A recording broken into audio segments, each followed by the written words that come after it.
Natanael en quien no hay engaño. Respondió Natanael y le dijo: Rabí, tú eres el Hijo de Dios, tú eres el Rey de Israel. Juan 1:49. El compañero más cercano de Felipe, Natanael, aparece como Bartolomé en las 4 listas de los 12. En el Evangelio de Juan siempre se llama Natanael. Bartolomé es un seudónimo hebreo que quiere decir hijo de Tolmai. Natanael significa Dios ha dado, de modo que él es Natanael, hijo de Tolmai, o Bartolomé, Bartolmai. Los evangelios sinópticos y el libro de Hechos no contienen detalles sobre el trasfondo, carácter o personalidad de Natanael. De hecho, cada uno de ellos lo menciona solo una vez cuando hacen la lista de los 12 discípulos. El Evangelio de Juan lo hace aparecer en solo 2 pasajes, en Juan 1, donde se registra su llamado, y en Juan 21:2, donde se le nombra como uno de los que volvió a Galilea y fue a pescar con Pedro después de la resurrección de Jesús y antes de la ascensión. Según Juan 21:2, Natanael venía de una pequeña aldea de Caná de Galilea, el lugar donde Jesús hizo su primer milagro cambiando el agua en vino. Juan 2:11. Caná estaba muy cerca de Nazaret, el pueblo de Jesús. Como vimos en el capítulo anterior, Felipe fue el que trajo a Natanael a Cristo inmediatamente después que Jesús lo encontró y lo llamó. Aparentemente, Felipe y Natanael eran buenos amigos, porque en cada una de las listas de los 12 apóstoles de los evangelios sinópticos, los nombres de Felipe y Natanael aparecen juntos. En los relatos relacionados con la iglesia primitiva y en muchas de las historias de aquellos tiempos sobre los apóstoles, también sus nombres aparecen juntos. Aparentemente, la amistad entre ellos se mantuvo a lo largo de los años que pasaron con Cristo, como con Pedro y Andrés, que a menudo se les nombraba juntos como hermanos, y Jacobo y Juan, que igualmente eran hermanos. Encontramos a estos dos siempre lado a lado, no como hermanos, sino como amigos cercanos. Virtualmente todo lo que sabemos de Natanael Bartolmai viene del relato de Juan de su llamado al discipulado. Recuerde que tal evento tuvo lugar en el desierto, poco después del bautismo de Jesús, cuando Juan el Bautista señaló a Cristo como el Cordero de Dios que quita el pecado del mundo. Juan 1:29. Andrés, Juan y Pedro, y posiblemente también Jacobo, fueron los primeros en ser llamados. Versículos 35 al 42. Al día siguiente, habiéndose propuesto ir a Galilea, Jesús buscó a Felipe y lo llamó también. Versículo 43. Según el versículo 45, Felipe halló a Natanael. Obviamente eran amigos. La escritura no dice si se trataba de una relación de negocios, una relación familiar o solo una relación social. Pero es evidente que Felipe era cercano a Natanael y sabía que estaría interesado en saber que finalmente habían identificado al largamente esperado Mesías. De hecho, Felipe no pudo esperar para compartir la noticia con él, así es que inmediatamente lo buscó y lo trajo a Jesús. Aparentemente, Felipe halló a Natanael en o cerca del mismo lugar donde el Señor encontró a Felipe. La breve descripción de cómo Natanael vino a Jesús está llena de indicaciones sobre su carácter. De ella aprendemos bastante sobre la clase de persona que era Natanael. Su amor por la Escritura. Un hecho interesante acerca de Natanael es obvio por la forma en que Felipe le anunció que había encontrado al Mesías. Felipe halló a Natanael y le dijo: «Hemos hallado a aquel de quien escribió Moisés en la ley, así como los profetas». Juan 1:45. Obviamente, la verdad de la Escritura era algo que interesaba a Natanael. Felipe conocía a Natanael y por lo tanto sabía que estaría intrigado por la noticia de que Jesús era aquel de quien Moisés y los profetas habían profetizado en la Escritura. Por lo tanto, cuando Felipe le habló a Natanael acerca del Mesías a quien había hallado, lo hizo desde el punto de vista de la profecía del Antiguo Testamento. El hecho de que Felipe le presentara a Jesús de esta manera sugiere que Natanael conocía las profecías del Antiguo Testamento. Esto probablemente indique que Natanael y Felipe estudiaban juntos el Antiguo Testamento. También es probable que hayan ido juntos al desierto a oír a Juan el Bautista. Ambos estaban interesados en el cumplimiento de la profecía del Antiguo Testamento. Obviamente, Felipe sabía que la noticia de Jesús conmovería a Natanael. Nótese que él no dijo: «Encontré a un hombre que tiene un plan tremendo para tu vida». No le dijo: «Encontré a un hombre que arreglará tu matrimonio y tus problemas personales y dará sentido a tu vida». No trató de interesar a Natanael diciéndole cómo Jesús podía mejorarle la vida. Felipe habló de Jesús como el cumplimiento de las profecías del Antiguo Testamento, porque él sabía que despertaría el interés de Natanael. Este, como asiduo estudiante del Antiguo Testamento, ya buscaba la verdad divina. A propósito, parece que todos los apóstoles, con la excepción de Judas Iscariote, hasta cierto grado buscaban la verdad divina antes de encontrarse con Jesús. Estaban siendo atraídos por el Espíritu de Dios. Sus corazones estaban abiertos a la verdad y ansiosos por conocerla.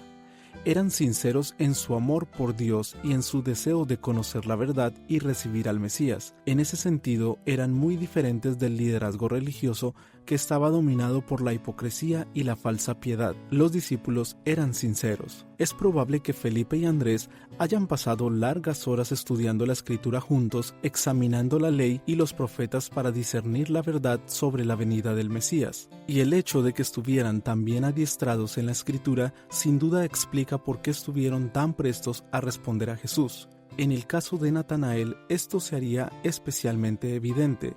Pudo reconocer positiva e instantáneamente a Jesús porque tenía un entendimiento claro de lo que la Escritura decía sobre él. Sabía lo que decían las promesas, de modo que reconoció el cumplimiento cuando lo vio. Conocía a aquel de quien Moisés y los profetas habían escrito, y reconoció a Jesús como aquel después de la breve conversación que tuvieron. Con una mirada, Natanael supo quién era Jesús y lo recibió ahí mismo. Eso fue posible porque había sido un estudioso diligente de la Escritura. Felipe le dijo: «Es Jesús, el hijo de José de Nazaret». Jesús era un nombre bastante común. Yeshua es su forma aramea. Es el mismo nombre que se traduce Josué en el Antiguo Testamento. Su significado es Jehová es salvación, porque él salvará a su pueblo de sus pecados. Mateo 1:21. Felipe estaba usando la expresión hijo de José como una especie de apellido, Jesús Bar José, así como su amigo era Natanael Bartolmai. Así era como comúnmente se identificaba a la gente. Era el equivalente hebreo de los apellidos modernos como Josephson o Johnson. A través de la historia, la gente se ha identificado de esta manera con apellidos derivados de sus padres. Tiene que haber habido una cierta cantidad de sorpresa en la voz de Felipe. Era como si estuviera diciendo: «No lo vas a creer, pero Jesús, el hijo de José, el hijo del carpintero de Nazaret, es el Mesías». Su prejuicio. El versículo 46 nos ofrece una faceta más del carácter de Natanael. Aunque era un estudiante de la Escritura y un buscador del conocimiento verdadero de Dios, aunque tenía un fuerte interés espiritual y había sido fiel, diligente y sincero en su devoción a la palabra de Dios, era humano. Tenía ciertos prejuicios. Lo vemos en su respuesta al anuncio que le hiciera Felipe: ¿de Nazaret puede salir algo de bueno? Podría haber dicho: he leído el Antiguo Testamento y el profeta Miqueas dice que el Mesías saldrá de Belén. Miqueas 5:2, no de Nazaret. O pudo haber dicho: pero Felipe, el Mesías se identifica con Jerusalén porque va a reinar en Jerusalén. Pero la profundidad de su prejuicio queda en evidencia en estas palabras: ¿de Nazaret puede salir algo de bueno? Aquella no era una objeción bíblica o racional, estaba basada en la emoción y en el fanatismo. Revela el desprecio que Natanael sentía por la ciudad de Nazaret. Francamente, Caná no era tampoco una ciudad de mucho prestigio. Hoy día es absolutamente intrascendente, a menos que usted quiera ver la capilla que se construyó en el lugar donde se supone que Jesús convirtió el agua en vino. Probablemente no tenga ningún interés en ir allí. Caná estaba alejada del tráfico caminero, en tanto que Nazaret estaba en una encrucijada de rutas importantes. Para ir del Mediterráneo a Galilea, la gente tenía que pasar por Nazaret. Una de las rutas principales de norte a sur entre Jerusalén y el Líbano pasaba a través de Nazaret. Nunca pasó nadie por Caná. Caná estaba apartada de todo, de modo que la falta de alguna cosa atractiva en Nazaret no explica el prejuicio de Natanael. Sus palabras probablemente reflejen algún tipo de rivalidad entre Nazaret y Caná. Nazaret no era un pueblo refinado. Su cultura en su mayor parte era poco fina y falta de erudición. Aún es así el día de hoy. No es un lugar particularmente pintoresco, aunque tiene cierta belleza en las faldas de los cerros de Galilea, pero no es una ciudad memorable en la actualidad. y lo fue menos en los tiempos de Jesús. Los israelitas miraban con desprecio a los galileos, y aún los galileos miraban con desprecio a los nazarenos. Natanael, aunque venía de una aldea aún más insignificante, estaba simplemente expresando el desprecio general de los galileos por Nazaret. Esta era la misma clase de orgullo regional que podría mostrar una persona de una ciudad importante por alguien que viene de un pueblo desconocido. Aquí volvemos a ver que Dios se complace en usar las cosas ordinarias, débiles e insignificantes para confundir a lo sabio y poderoso. Primera de Corintios 1:27. Él incluso llama a las personas de las localidades más despreciadas. También puede tomar a una persona imperfecta, enceguecida por los prejuicios, y cambiarla en alguien capaz de transformar el mundo. Al fin y al cabo, la única explicación es el poder de Dios, de modo que toda la gloria es para Él. Para Natanael era inconcebible que el Mesías viniera de un lugar tan vulgar como Nazaret. Era un lugar inculto, lleno de maldad, corrompido y habitado por gente pecadora. Natanael simplemente no podía pensar que algo bueno saliera de allí. Sin embargo, se olvidaba que él mismo venía de un lugar igualmente despreciable. El prejuicio es muy feo. Las generalizaciones basadas en sentimientos de superioridad, no sobre hechos, pueden ser espiritualmente debilitantes. El prejuicio aleja a muchas personas de la verdad. Por cierto, que muchos en la nación de Israel rechazaron a su Mesías debido a prejuicios. Tampoco creyeron que su Mesías podría venir de Nazaret. Para ellos era inconcebible que el Mesías y todos sus apóstoles pudieran venir de Galilea. Se burlaban de los apóstoles refiriéndose a ellos como galileos ignorantes. Los fariseos insultaron a Nicodemo diciéndole: ¿Eres tú también Galileo? Escudriña y ve que de Galilea nunca se ha levantado profeta. Juan 7:52. A ellos no les gustaba que Jesús hablara contra la religión establecida en Jerusalén, y desde los líderes religiosos hasta el pueblo que asistía a las sinagogas, fue en cierto grado su prejuicio lo que hizo que rechazaran a Jesús. Esto ocurrió incluso en el propio pueblo de Jesús. Se mofaban de Jesús diciéndole hijo de José. Lucas 4:22. No tenía honra ni en su propia tierra debido a que era hijo de un carpintero. Versículo 24. Y toda la sinagoga de Nazaret, su propia sinagoga donde había crecido, estaba tan llena de prejuicios contra él que después que les hubo predicado un solo sermón, lo llevaron a un acantilado en las afueras de la ciudad y trataron de tirarlo risco abajo para matarlo. Versículos 28 y 29. El prejuicio afectó su visión del Mesías. El pueblo de Israel estaba prejuiciado contra él por ser galileo y nazareno. Tenían prejuicios porque lo consideraban una persona sin educación y al margen del sistema religioso. Su prejuicio se mostraba particularmente contra su mensaje, y su prejuicio contra él los alejó del Evangelio. No quisieron oírle porque eran cultural y religiosamente intolerantes. José Bunyan entendió el peligro del prejuicio en su famosa alegoría La Guerra Santa. Describe a las fuerzas de Emanuel llevando el Evangelio al pueblo de Mansoul. Iniciaron su asalto sobre Mansoul por la puerta del oído porque la fe viene por el oír. Pero Diabolus, el enemigo de Emanuel y las fuerzas de éste, querían mantener a Mansoul en el infierno, de manera que Diabolus decidió contener el ataque estacionando un guardia especial en la puerta del oído. Allí puso al viejo señor Prejuicio, un tipo colérico y desadaptado. Según Bunyan, ellos hicieron del señor Prejuicio capitán de la guardia en esa puerta y pusieron bajo su mando a 60 hombres, llamados hombres sordos, hombres aventajados para ese servicio, puesto que no oían ninguna palabra de los capitanes ni de los soldados. Esta es una descripción muy vivida de cómo muchas personas se tornan insensibles a la verdad del Evangelio. Sus propios prejuicios los hacen sordos a la verdad. Los oídos de los hombres están cerrados al Evangelio por muchas clases de prejuicios: prejuicio racial, prejuicio social, prejuicio religioso y prejuicio intelectual. El prejuicio causó que la mayor parte de la nación judía hiciera oídos sordos al Mesías. Satanás había estacionado en la puerta de los oídos de Israel al señor Prejuicio y su banda de sordos. Por eso fue que cuando Jesús a lo suyo vino y los suyos no le recibieron. Juan 1:11.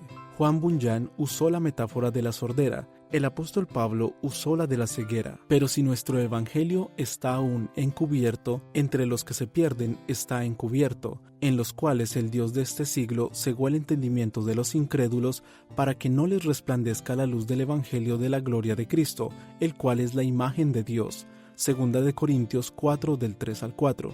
Su prejuicio contra la verdad los dejó ciegos y sordos, y perdieron el mensaje, y sucede lo mismo hoy en día.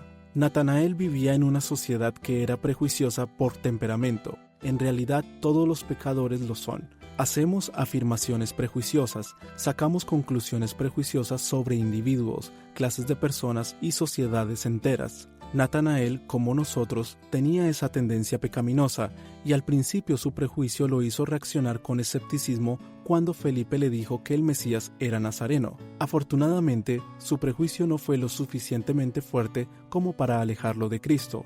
Le dijo Felipe: «Ven y ve». Versículo 46. Esa es la mejor manera de enfrentar el prejuicio, confrontarlo con los hechos. El prejuicio está basado en los sentimientos, es subjetivo y no refleja necesariamente la realidad de los hechos, de modo que el remedio para el prejuicio es una mirada sincera a la realidad objetiva. Ven y ve. Y Natanael fue. Afortunadamente su mente prejuiciada no era tan poderosa como su corazón buscador. Su sinceridad de corazón. El aspecto más importante en el carácter de Natanael está expresado por los labios de Jesús. Jesús ya conocía a Natanael. Él no tenía necesidad de que nadie le diese testimonio del hombre, pues él sabía lo que había en el hombre. Juan 2:25. Por eso sus primeras palabras después de ver a Natanael fueron una poderosa recomendación de su carácter. Jesús vio a Natanael cuando venía hacia él y dijo de él: «He aquí un verdadero israelita, en quien no hay engaño». Juan 1:47. ¿Puede imaginarse algo más poderoso que unas palabras de aprobación que vengan de la boca de Jesús? Sería una de las cosas para huir al final de la vida, junto con «bien, buen siervo y fiel, sobre poco has sido fiel, sobre mucho te pondré, entra en el gozo de tu Señor». Mateo 25, 21 y 23. A menudo oímos elogios en funerales que exaltan las virtudes de la persona fallecida, pero ¿no le gustaría que Jesús dijera esas palabras de usted desde el mismo comienzo? Esto habla mucho del carácter de Natanael. Desde el comienzo, él tuvo un corazón puro. Es claro que Natanael era humano, tenía faltas pecaminosas, su mente estaba manchada por un grado de prejuicio, pero su corazón no estaba dañado por la mentira, no era hipócrita. Su amor por Dios y su deseo de ver el Mesías eran genuinos, su corazón era sincero y sin engaño. Jesús se refiere a él como un verdadero israelita. La palabra en el texto griego es aletos, que quiere decir verdaderamente, genuinamente. Él era un israelita auténtico. Esta, por supuesto, no es una referencia a su descendencia física de Abraham. Jesús no estaba hablando de genética. Él estaba relacionando la condición de Natanael como un auténtico israelita con el hecho de que en él no había engaño. Su falta de engaño es lo que lo definió como un israelita verdadero. Muchos de los israelitas en los tiempos de Jesús no eran sinceros, eran hipócritas, falsos, vivían vidas con una apariencia de espiritualidad, pero esto no era auténtico y por lo tanto no eran hijos espirituales genuinos de Abraham. Natanael, sin embargo, era sincero. En Romanos 9 del 6 al 7, el apóstol Pablo dice: «No todos los que descienden de Israel son israelitas, ni por ser descendientes de Abraham son todos hijos». En Romanos 2, 28 al 29 escribe: «Pues no es judío el que lo es exteriormente, ni es la circuncisión la que se hace exteriormente en la carne, sino que es judío el que lo es en lo interior, y la circuncisión es del corazón, en espíritu, no en letra, la alabanza del cual no viene de los hombres, sino de Dios». Aquí había un judío auténtico, uno de la descendencia espiritual de Abraham. Aquí había uno que adoraba al Dios verdadero y vivo, sin engaño ni hipocresía.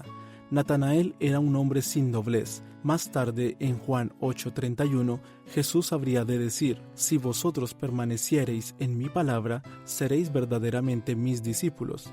La palabra griega es la misma aletos. Natanael fue desde el principio un discípulo verdadero.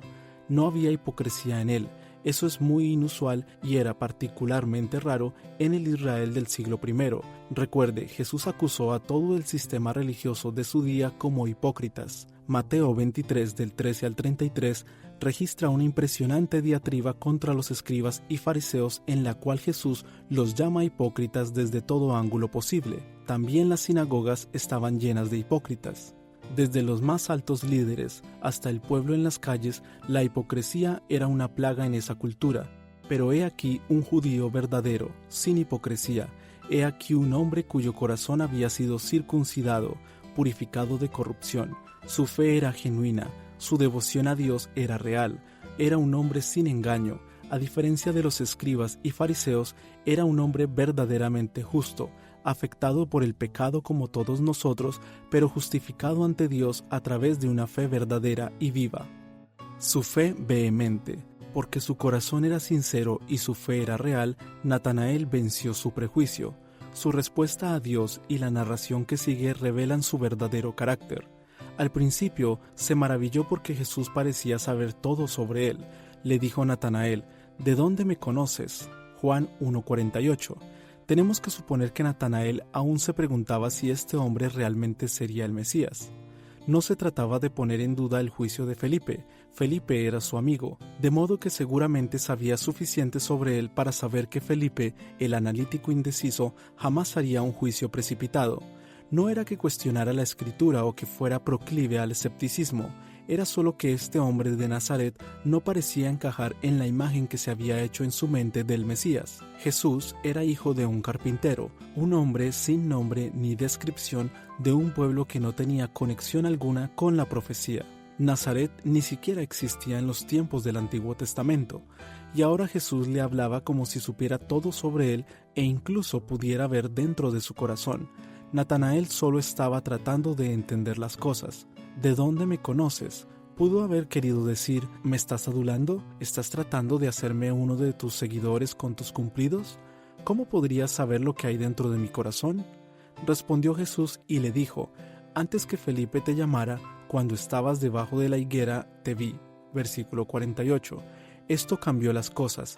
No era una adulación, era omnisciencia. Jesús no había estado físicamente presente como para ver a Natanael debajo de la higuera, y Natanael lo sabía. De repente se dio cuenta de que estaba parado ante la presencia de alguien que podía mirar dentro de su corazón con una mirada omnisciente. ¿Cuál es la importancia de la higuera? Probablemente era el lugar a donde Natanael iba a estudiar la Escritura y meditar en ella. En aquella cultura y época, las casas eran más bien pequeñas, casi siempre de un solo cuarto. Por lo general, se cocinaba adentro, de modo que el fuego se mantenía prendido incluso en verano. La casa podía llenarse de humo y de aire viciado. Alrededor de las casas se plantaban árboles para mantenerlas frescas y con sombra. Las higueras eran uno de los mejores árboles para plantar cerca de las casas debido a que producen sabrosos frutos y dan buena sombra. Las higueras crecen hasta una altura de unos 5 metros. Tienen un tronco corto y nudoso, y sus ramas son bajas y se extienden hasta unos 8 o 10 metros. Una higuera cerca de una casa proveía un buen lugar grande, protegido y sombreado. Si usted quería escapar del ruido y la atmósfera pesada de la casa, salía afuera y podía descansar bajo su sombra. Era una especie de lugar exterior privado, perfecto para la meditación, la reflexión y la soledad. Sin duda que Natanael fue allí para estudiar la Escritura y orar. En efecto, Jesús le estaba diciendo: conozco el estado de tu corazón porque te vi debajo de la higuera. Sabía lo que estabas haciendo. Ese es tu cuarto privado a donde vas a estudiar, orar y meditar. En ese lugar secreto te vi. Yo sabía lo que estabas haciendo. No fue que Jesús hubiera visto únicamente el lugar donde estaba Natanael, sino que también había visto su corazón. Supo que Natanael era sincero porque vio a través de su corazón cuando estaba debajo de la higuera. Aquello fue suficiente para Natanael. Respondió Natanael y le dijo: Rabí, tú eres el Hijo de Dios, tú eres el Rey de Israel. Versículo 49. El Evangelio de Juan en su totalidad se escribió para probar que Jesús es el Hijo de Dios. Juan 20:31. Las primeras palabras de Juan son una declaración poderosa de la deidad de Jesús.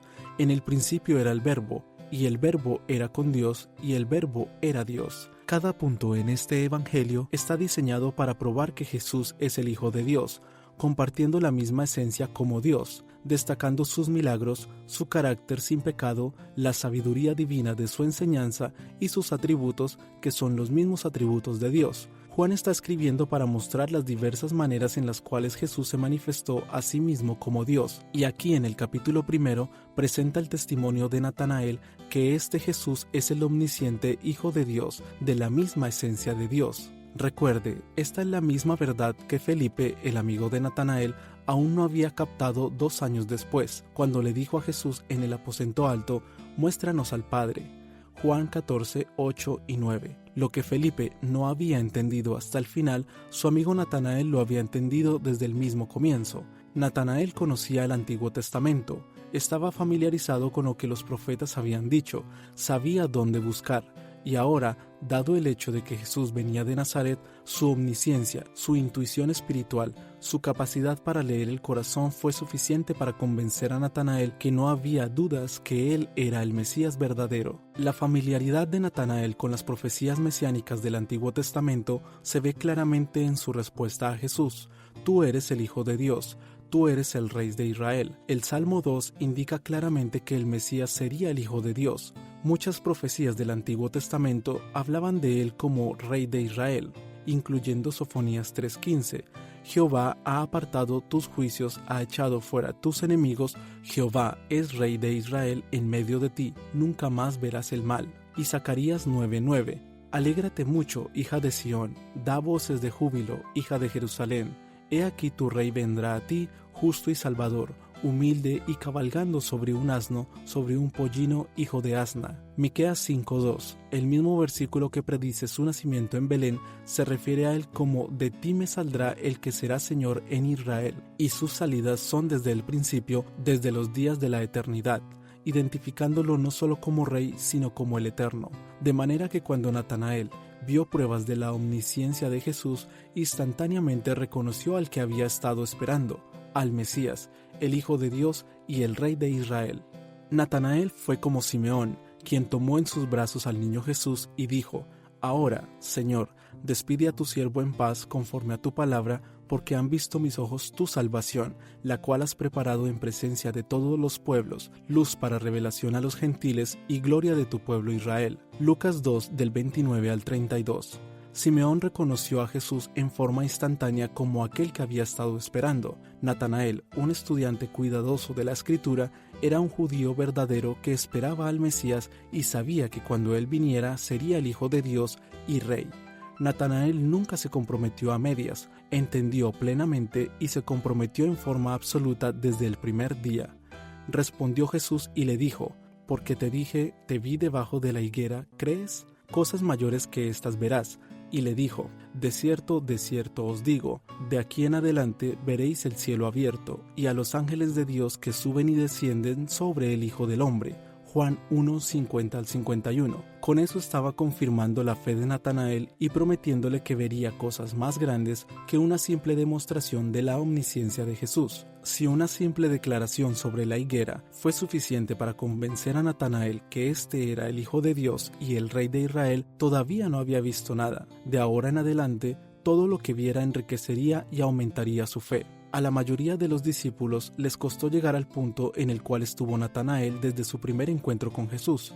Pero para Natanael el ministerio de Cristo solo afirmó lo que ya él sabía que era verdad. Qué hermoso es ver a alguien tan digno de confianza y con tanta fe desde el comienzo, de modo que los siguientes 3 años con Jesús fueron para Natanael solo el despliegue de un panorama de realidad sobrenatural. En el Antiguo Testamento, Jacob tuvo un sueño en el cual vio una escalera que estaba apoyada en tierra, y su extremo tocaba en el cielo, y he aquí ángeles de Dios que subían y descendían por ella. Génesis 28, 12. Las palabras de Jesús a Natanael eran una referencia a ese relato del Antiguo Testamento. Él era la escalera, y Natanael vería a los ángeles de Dios ascendiendo y descendiendo sobre él. En otras palabras, Jesús es la escalera que conecta el cielo y la tierra. Eso es todo lo que la Escritura nos dice sobre Natanael. Los escritos de la iglesia primitiva sugieren que ministró en Persia y en la India, y que llevó el evangelio hasta Armenia. No hay registros fidedignos de cómo murió. Una tradición dice que fue metido dentro de una bolsa, atado y echado al mar. Otra tradición dice que fue crucificado, pero por todos estos relatos sabemos que fue martirizado como todos los apóstoles excepto Juan. Natanael fue fiel hasta el fin porque fue fiel desde el principio. Todo lo que experimentó con Cristo y todo lo que experimentó después del nacimiento de la Iglesia del Nuevo Testamento hicieron que su fe fuera más fuerte, y Natanael, como los otros apóstoles, permanece como una prueba de que Dios puede tomar a las personas más comunes y corrientes desde los lugares más insignificantes y usarlas para su gloria.